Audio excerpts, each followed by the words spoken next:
C'est passionnant de vous lire. Cela permet de comprendre la naissance du féminisme en Afrique. Pouvez-vous, cher professeur, nous en retracer les grandes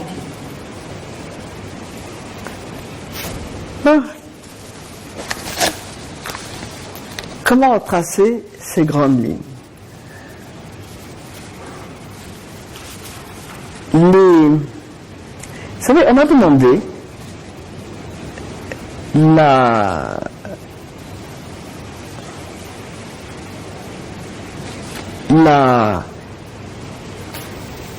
demandé plusieurs fois d'expliquer comment le féminisme était né en Afrique.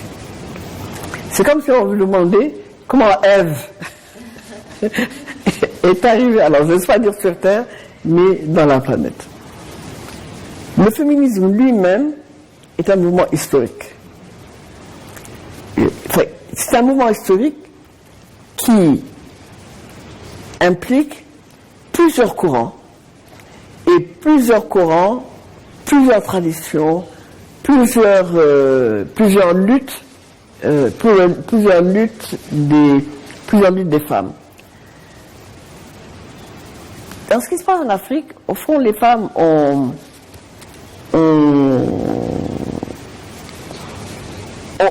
mené alors je ne sais pas dire leur revendication, parce que c'était pas le mot, mais dans les sociétés, les femmes se posent.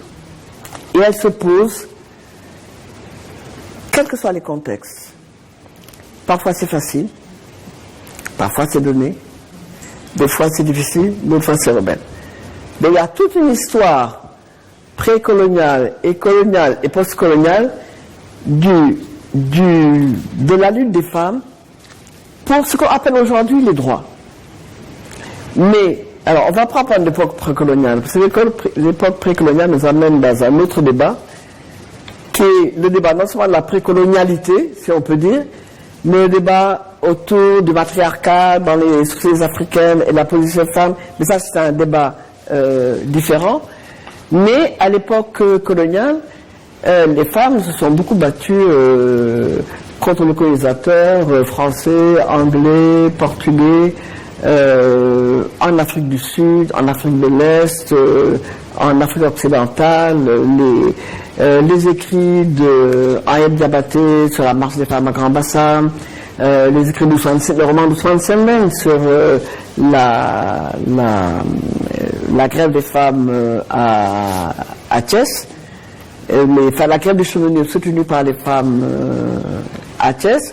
Awa Keïta parle de ces luttes. Si on prend le Nigeria, on a plein de récits qui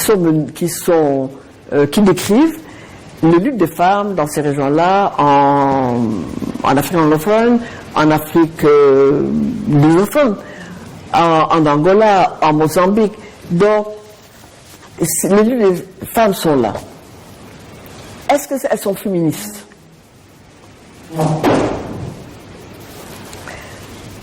De certaine manière, ce qui est important, ce sont des luttes politiques.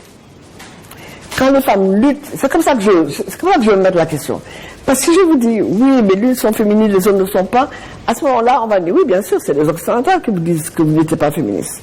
Donc pour moi, la manière d'abord de traduire les luttes sont politiques. Que ce soit des luttes au sein de la famille, au sein de la population, au sein de l'ethnie, au sein de la région, les revendications des femmes pour avoir leur place sont des luttes qu'on peut qualifier de politique. La contrainte de la colonisation qui marginalise les femmes dans un espace où elles n'étaient pas déjà tellement représentées. Vous savez, on a beaucoup écrit, mais ça va être un débat. Je ne veux pas l'ouvrir, je vous dis souvent. On a beaucoup dit dans le système matriarcal, qui est le système africain, et c'est Charenton qui dit ça, hein, et il a raison. La place des femmes est centrale. Bon, moi je trouve qu'elle est centrale pour plusieurs raisons. Mais si on discute en termes de revendication vers l'égalité, parce que c'était ça la fin de votre question, l'égalité n'est pas en question. L'égalité, c'est quelle position nous avons. Or, quand on prend le pouvoir politique, Damel, c'est un homme, Bourg, c'est un homme, Braque, c'est un homme, Cyril, c'est un homme. Alors, on a la Linger. Mais la Linger n'est pas la tête. Enfin, moi, c'est ma position. Hein. La Linger n'est pas à la tête. Et toutes les femmes ne sont pas des Linger. Et la position politique que ces femmes ont, parce qu'elles transmettent par le lignage du terrain les biens matériels, les biens symboliques et les biens politiques, donnent des positions à des hommes, mais elles ne donnent pas une position à elles-mêmes. Elles n'ont de position réelle quand elles deviennent la mère de Céline Touba, toutes les mères dont nous parlons. Comment expliquer? Quand on veut dénouer ça, alors on devient féministe. Le féminisme a une histoire très spécifique, hein, telle que l'on entend aujourd'hui, qui arrive après des revendications anticoloniales pour énormément de questions à la fois salariales, syndicales, politiques dans nos espaces. Mais le féminisme, ce qu'il a, c'est qu'il a une mécanique, c'est un outil d'analyse. Alors c'est un outil d'analyse du patriarcat. Alors on dira qu'il n'y avait pas de patriarcat parce qu'il y avait un matriarcat, mais c'était quoi alors le pouvoir des hommes? Le patriarcat, il est évident dans l'islam, il est évident dans le christianisme, qui sont des religions anciennes dans nos espaces. On nous a toujours dit que nos cultes de terroir, nos religions du terroir ne sont pas patriarcales. C'est vrai, on a un rite féminin et un rite masculin, nous sommes séparés. Oui, nous sommes séparés. Mais dès que nous sommes ensemble, enfin les hommes dominent. Donc être féministe, à ce moment-là, c'est quelque chose qui s'est construit. Et les Africaines ont, à partir de leur propre lutte politique, progressivement, se mettent à réfléchir. Il faut dire aussi qu'il y a tout ce discours autour des questions féministes, à partir des années 60, dans les années 70, aux États-Unis, en France, sur les langues que nous parlons, où des concepts sont créés, où nous les reprenons. Mais la première fois que il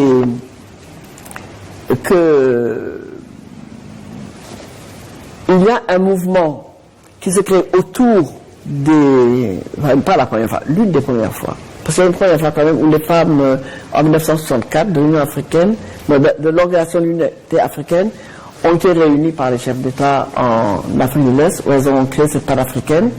Cette panafricaine revendiquait les droits des femmes, mais elle ne remettait pas en question l'ordre patriarcal, l'ordre des hommes.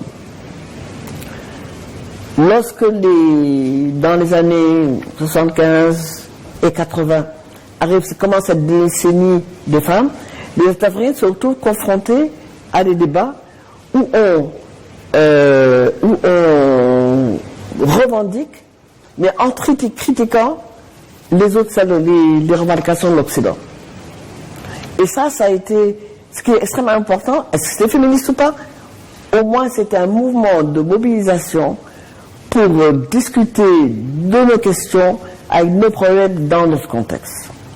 Ça a été le cas de la FAB, ça a été le cas de Women in Niger, et toutes les anglophones, et puis après sont créés tout au long de la décennie des centaines de milliers d'associations de femmes dans le monde, alors qui, les unes acceptent le féminisme, les autres le refusent, le rediscutent, mais la revendication est là. Moi, si quelqu'un dit je me bats pour les droits des femmes, je me bats contre l'inégalité, je veux que les femmes aient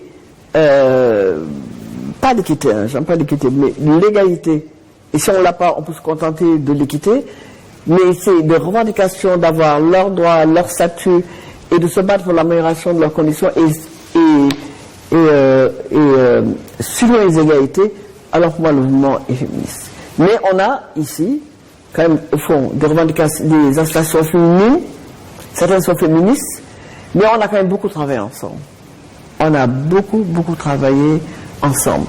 Et dans les années 80, c'est juste le dernier mot, les 2 premières conférences féministes auxquelles j'ai participé, à Dakar, ça a été... il y avait la conférence de la femme, j'y étais partiellement, mais Awacha m'a mené à faire en 1982 la première réunion féministe.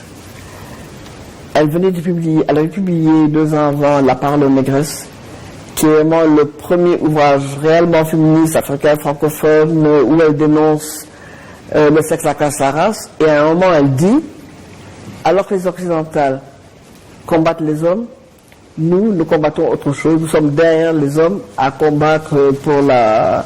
Ce qu'elle disait, c'est qu'il y avait ce combat général, mais le combat des femmes était tu ou caché ou mis en silence face à un contexte beaucoup plus global, alors qu'on doit pouvoir mener le tout en même temps. Et bien sûr, Yaoui tient sa réunion la même année, ou quelques mois plus tard, sur les violences faites aux femmes. Merci beaucoup, professeur. C'est très clair.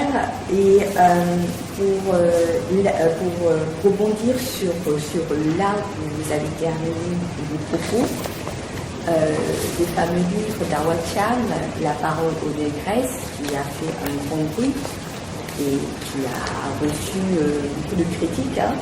Et jusqu'à présent, les critiques que les femmes féministes reçoivent, traitent d'occidentalité. Effectivement, dans son époque, c'était beaucoup plus complexe. Il fallait lutter contre l'ennemi commun, qui était le colon. Et c'est comme si, en revendiquant le droit des femmes, elle se désolidarisait du reste du groupe. Et on a toujours l'impression, jusqu'à présent, quand on revendique les droits des femmes, d'être traité de tout bas, ici c'est notre société, c'est pas comme ça. Et du coup même on dit nous et on vous met dehors, comme si vous n'en faisiez pas partie. Donc professeur, vous dites et même à propos de ça, je termine pas de cette parenthèse, je me souviens encore avec les séances du Codesria, vous avez fait un exposé sur la parité. Et comme d'habitude, ça c'est des réactions que j'ai appris. J'ai appris que, en fait, ce que je constate, c'est qu'on n'a même pas encore le droit de parler de féminisme. Il suffit de dire féminisme pour que tous les hommes se lèvent comme un seul homme pour essayer de vous faire taire. Et pareil, quand vous avez fait votre exposé sur la parité, les hommes de la science, comme d'habitude, on était très peu de femmes enseignantes-chercheurs. Je pense qu'on était 2. Oui, 2 seulement, c'est vrai. Sur une dizaine de lauréats.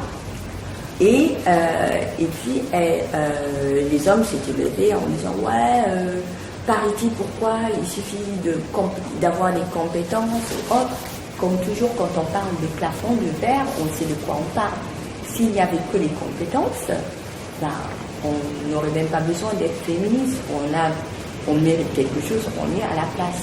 Et si on parle de plafond de verre et qu'on est obligé de parler de parité, de mettre certaines choses en place pour que les femmes puissent prendre leur place, c'est qu'il y a un véritable problème à régler. Donc, je me souviens que vous avez répondu à ces hommes qui critiquaient la parité en leur disant, je m'en souviens très bien, j'avais trouvé ça une superbe réponse, que vous leur disiez, mais vous, à la décolonisation, mais tous les hommes n'avaient même pas un diplôme adéquat pour être à certaines places. Mais pourtant, on leur a fait occuper ces places. Et nous sommes encore un pays en développement qui a été souvent dirigé par des hommes et on ne critique pas pourtant tout le temps la compétence, on ne remet pas sur la table la compétence des hommes qui nous ont dirigés jusque-là. Et voilà, donc c'était une réponse simple mais qui méritait de remettre les choses à leur place pourquoi dès qu'on parle de femmes, on dit ouais, est-ce qu'elles sont compétentes? C'est une réponse un petit peu bizarre et ramassée qui est ramenée à chaque fois. Je ferme un peu ma parenthèse, vous aurez le droit de rebondir si vous voulez pour continuer mes questions, professeur. Vous dites, les Africaines n'étant pas prêtes à en tenir le discours public face à l'exploitation coloniale et post-coloniale, le discours contre l'homme était un discours de l'Occident contre l'Afrique, contre les valeurs culturelles africaines. Dans le même texte, où vous vous entretenez avec Thérèse Louko et Pouet, donc à la page 12, vous dites cela. Donc, je me posais deux questions, professeur. Pensez-vous que les Africaines sont à présent prêtes?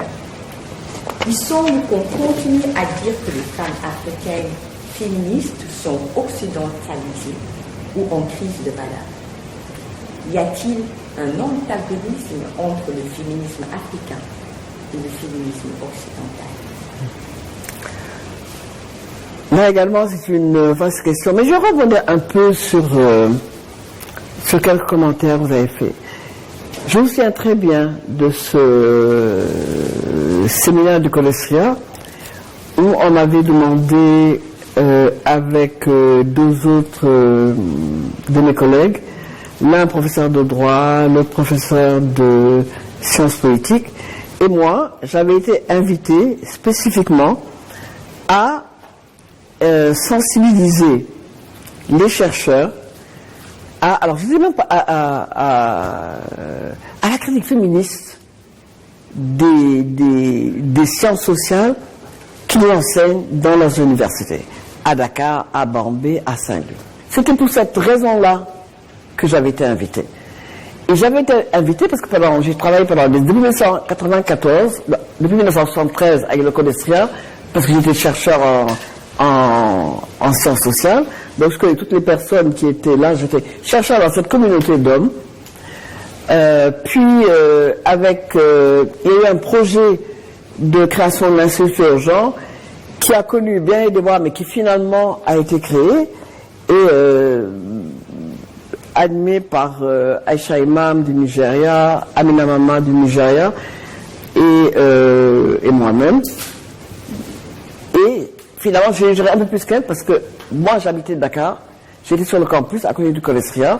Donc, on m'a souvent demandé de revenir, de discuter. Et quand je venais à ce débat, on venait de terminer l'édition de Genre et fondamentalisme qui prenait les aspects fondamentalistes que l'on retrouve dans la culture en Afrique et dans les religions en Afrique.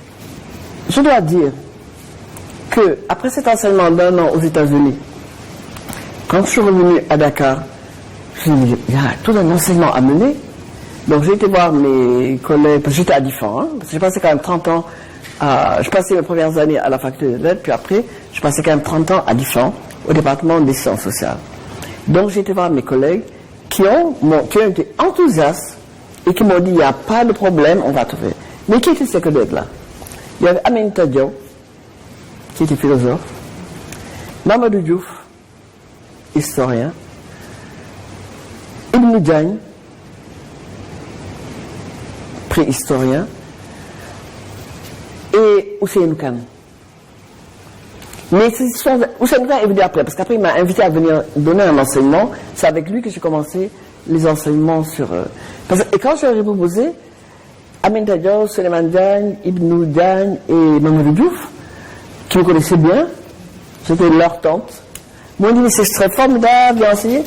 Et on m'a donné... Mais j'ai reçu cet enseignement en marge, que j'enseignais, un cours que je donnais le samedi matin, de 9h à midi. Les premiers étudiants que j'ai eus sont restés, parce que pour qu'ils restent, non pas pour qu'ils restent, j'enseignais des questions nouvelles. Non, j'enseignais une approche nouvelle de plusieurs questions qu'enseignaient mes collègues. Sociologie de l'agriculture, du milieu rural, sociologie urbaine, sociologie du travail, de la famille. Je parlais enfin des femmes dans la famille. Ce n'est pas seulement des mères et des mères et des porteuses d'eau. Donc on avait un débat et on était en conversation. Je n'avais pas un cours ex cathedra, on était en conversation.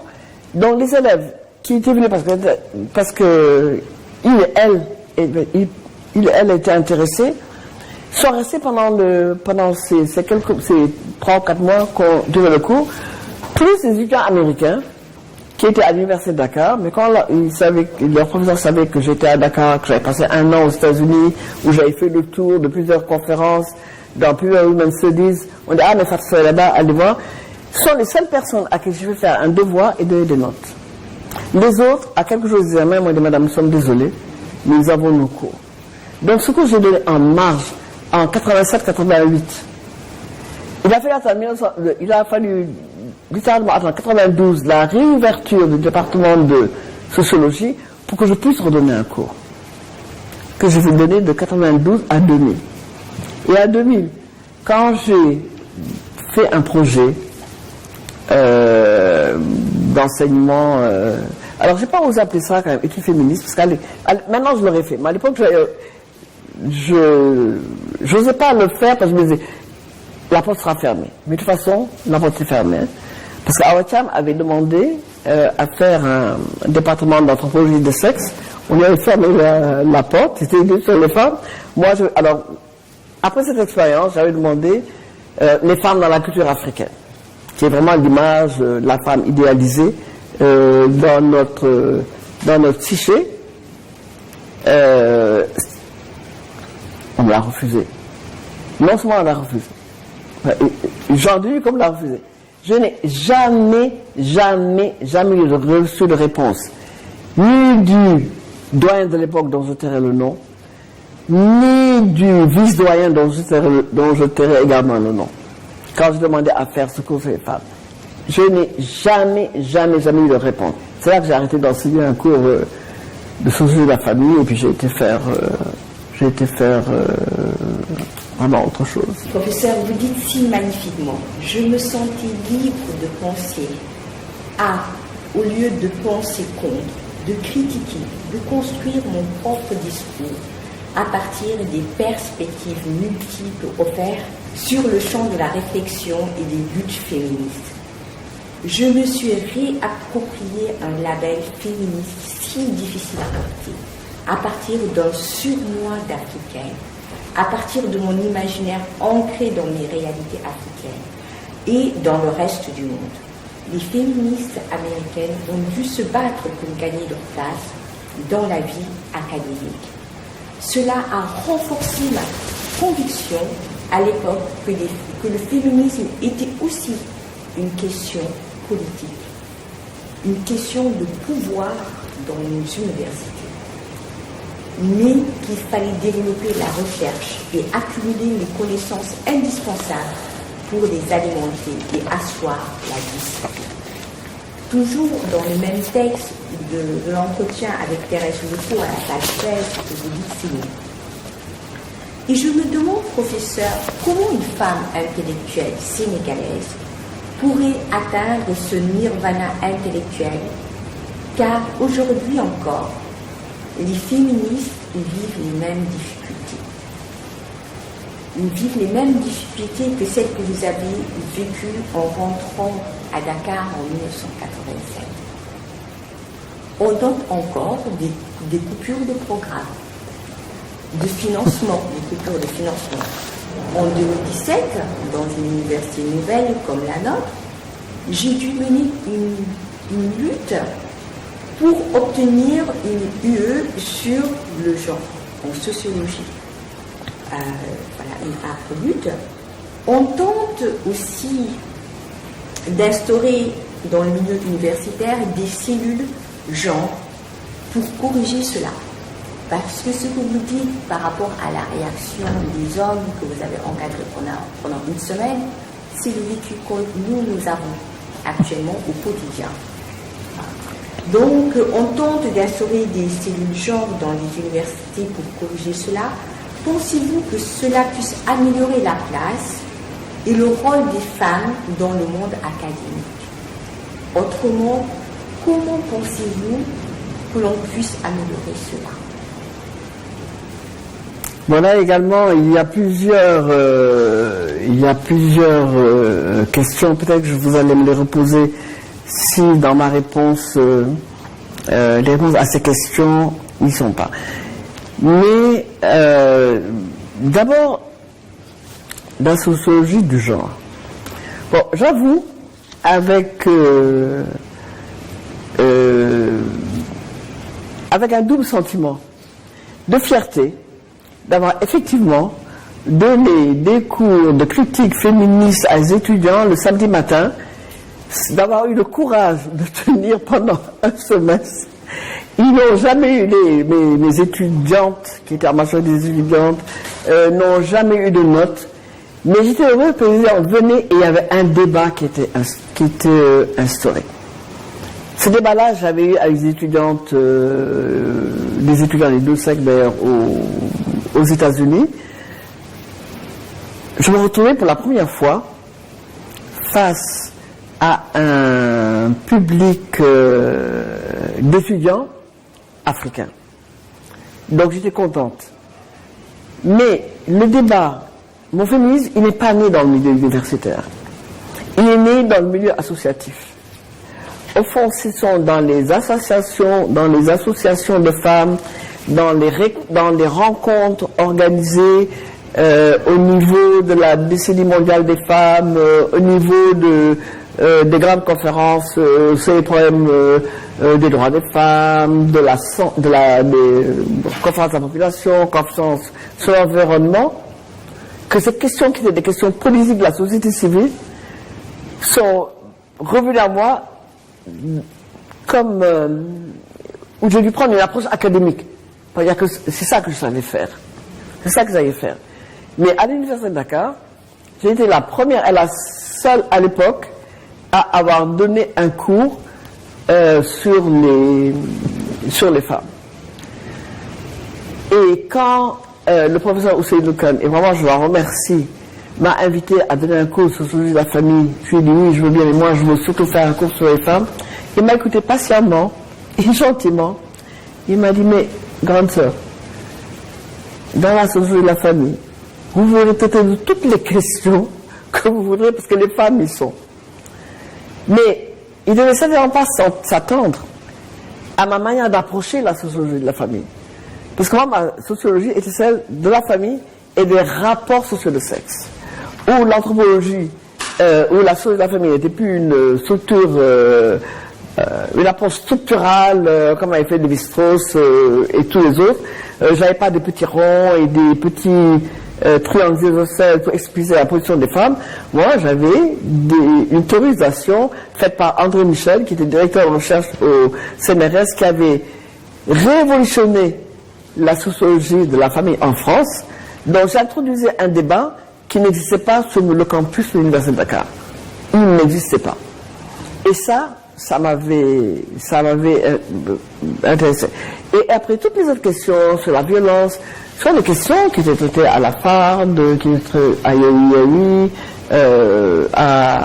dans d'autres milieux où on se rencontrait, on discutait, au COSEF, toutes ces questions qui étaient des questions de la société civile, je les reprenais de manière académique, parce que c'est ça que je sais faire, et c'est ça, je pense, qui était mon ancrage.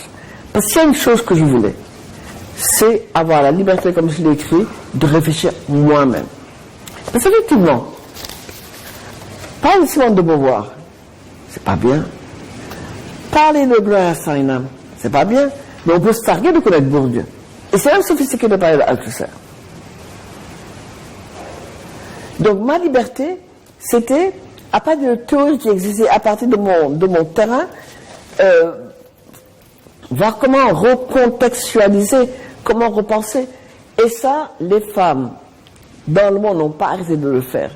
Aux États-Unis, les études féministes sont des études dans le milieu académique, sont des études qui sont menées dans un milieu académique majoritaire, de manière prédominante masculin à l'époque, parce que c'est en train de changer, où les Global Studies, Area Studies, African Studies et toutes les studies qu'on avait très peu quand même de dimension de femmes.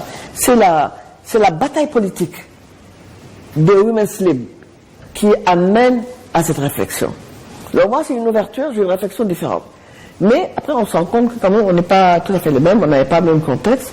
Je sais qu'à la première réunion de la FAD en 1977, qui est née d'une contestation d'une conférence qui est tenue l'année d'avant aux États-Unis sur Women and National Development, où les Africaines qui étaient là, d'Afrique de l'Est, d'Afrique du Nord et d'Afrique francophone anglophone, se sont retrouvées face à des Américaines qui leur expliquaient qui elles étaient. Bon, je résume, parce que je n'étais pas à cette conférence-là, mais ça a été écrit, ça a été dit, et la réunion de la FAD est là pour décoloniser. Donc pendant que les hommes décolonisaient l'histoire, décolonisaient la géographie, décolonisaient la littérature, nous voulons décoloniser les sciences sociales, mais en décolonisant, en remettant les femmes, paf. Alors maintenant c'est au centre, mais au moins relever la question des femmes. Mais ça a été une bataille dure, parce que il fallait se battre contre ce que les hommes disaient, c'est évident, mais il fallait se battre contre toutes ces occidentales qui nous ont théorisé les femmes dans le développement, genre, women in, women God, Z. Enfin, il y avait toute cette terminologie et toute cette conceptualisation dans lesquels il y avait des concepts qui étaient intéressants. Par exemple, le concept de genre, il a été utilisé, bon, il est déformé aujourd'hui, mais il y a tant d'experts en genre au Sénégal qu'un jour, j'aimerais bien les mettre dans une salle, copie, qu'est-ce que le genre?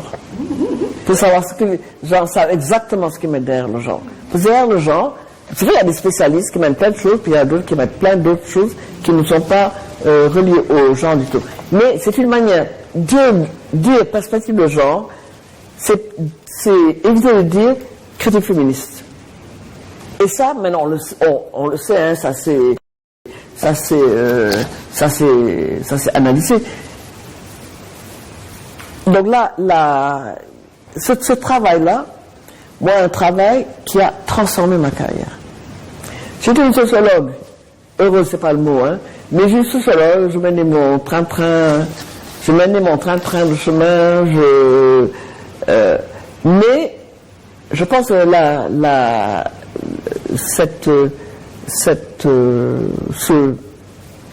ce virage dans les études féminines, bon, je faisais des études féminines, mais dans les études féministes, a vraiment transformé ma manière de voir les sciences sociales, ma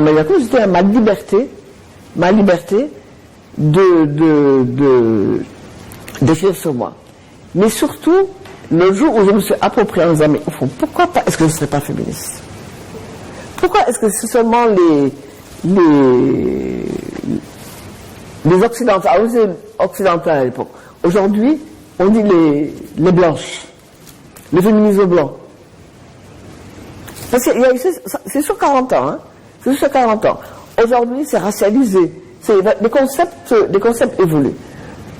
Mais les concepts évoluent parce que c'est des concepts qu'il faut vous définir par rapport à l'autre. Un matin, j'ai décidé que je ne veux plus me définir par rapport à personne.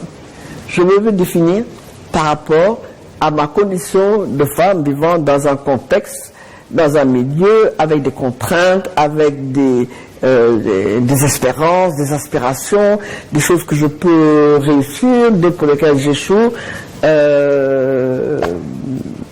Énormément de questions. Et ça, j'ai mis du temps à le construire, mais là, je me sens beaucoup plus confortable. J'ai pris ma retraite il y a quelques années, hein, mais je n'arrive pas à m'arrêter vraiment parce que les questions sont là, elles sont urgentes, elles sont complexes, les idées évoluent, et puis les mouvements sociaux sont en face, hein, la société résiste à cet avancement des femmes. Si les femmes avancent dans le sens que veut la société, parce qu'on est normé culturellement, religieusement, ça marche, mais si on remet en question ces normes à la fois culturelles, alors on vous reproche de ne pas respecter la religion, ou les valeurs ancestrales, ou ou les traditions, ou les... Alors nous sommes des sociétés en mouvement. En mouvement. Mais nous sommes en mouvement dans notre sauce. Et dans notre sauce, où il y a des arômes, il y a plein de choses qu'on ajoute du monde extérieur. La globalisation ne nous a pas laissé remuer notre marmite tout le temps. Cher professeur, merci pour toutes ces clarifications sur la naissance du féminisme en Afrique. Et quand vous évoquez les premières fois où vous commencez à donner des cours sur le genre et les rapports sociaux du sexe, vous évoquez quelques incompréhensions et dans votre texte, toujours avec Thérèse Locaux, vous nous dites que les étudiantes d'aujourd'hui sont plus disposées qu'il y a 20 ans à traiter de questions féministes et sont plus réceptives à l'analyse critique des rôles et statuts sexuels. On va donc leur passer la parole pour échanger un peu avec vous.